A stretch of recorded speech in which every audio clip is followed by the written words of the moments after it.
my own silhouette. I'm getting stronger, step by step. The clock is ticking, but there's no time for regrets.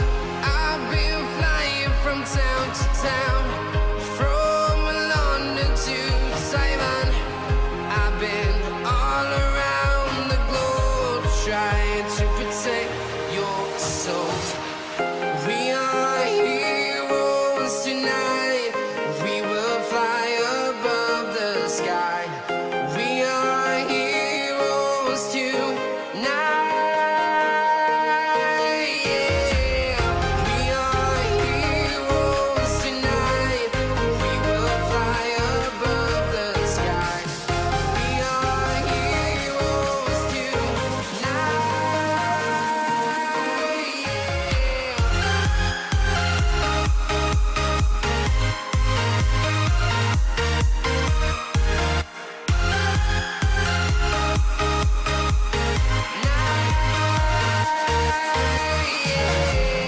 Feel like a dynamite, ready to explode right up in the sky.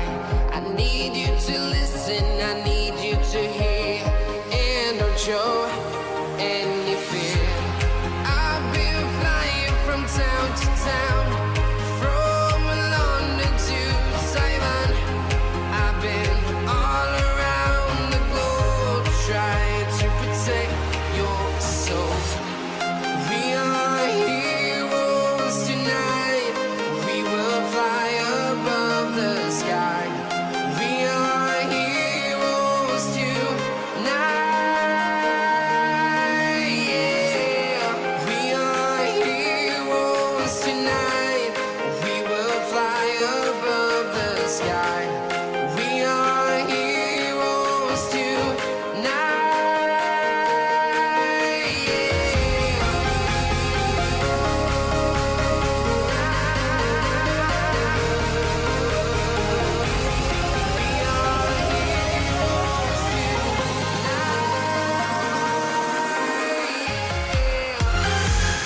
So, yan na nga po mga kamaestro. Nakapagpapil na tayo. Pinapilan na natin yung mga paligid na hindi dapat manggihan. Ito, papapilan pa natin to para hindi pumasok yung primer sa sulok. Yan. Primer na natin yung mga kamaestro. So, yan.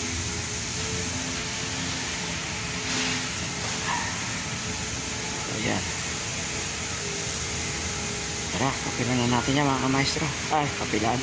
Correction. Primer na po natin mga kamaestro. Papapil pa lang, papil na naman. Lala. Pagod na si kamaestro. Litang-litang na. Sige po, mag-primer na tayo mga kamaestro. So yan mga kamaestro, mag-primer na tayo. Primer na natin.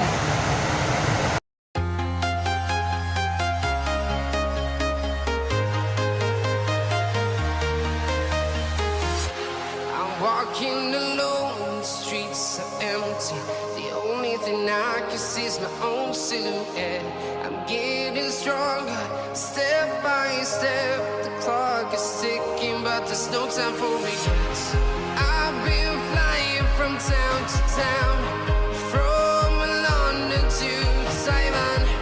I've been all around the globe trying to protect your soul. We are heroes tonight.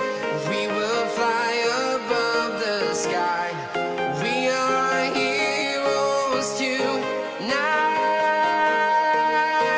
Yeah.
mga kamaestro.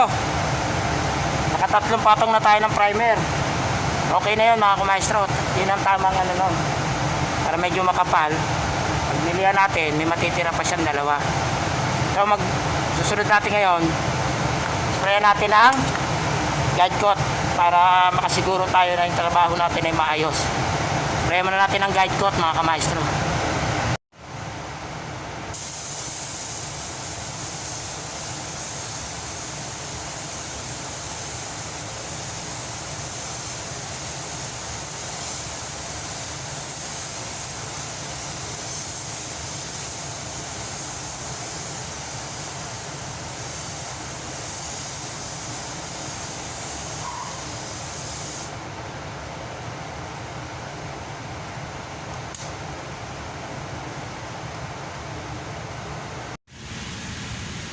So ayan mga kamaestro, nag-guide coat na natin siya. Yan, ganyan po ang pagka-guide coat mga kamaestro.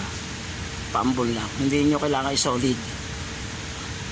Yan, makikita na po natin lahat yan. Pag nilihan natin uli yan ng sanding block ng liha na 320, makikita pa natin dyan kung ano pa yung mga may hahabulin pa ba tayo o talagang wala na. Sa ganyan mga pamamaraan po mga kamaestro, nakasisiguro po tayo na yung trabaho natin maayos po. Yan po ang may advice ko sa inyo.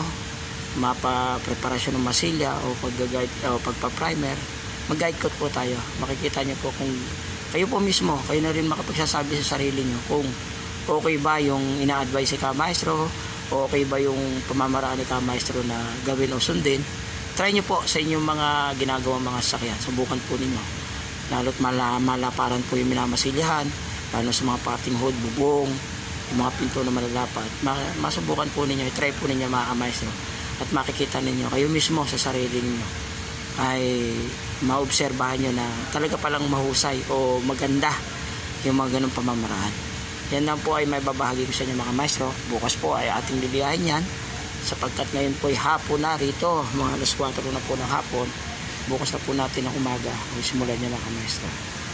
So sana po sa ating tutorial ngayon ay meron po kayong natutunan. Hindi ko na po ginadcoat yung ilalim sapagkat meron ginaya po natin yung undercoat. Hindi naman kailangan yun. Yun lang po yung pinakaibabaw.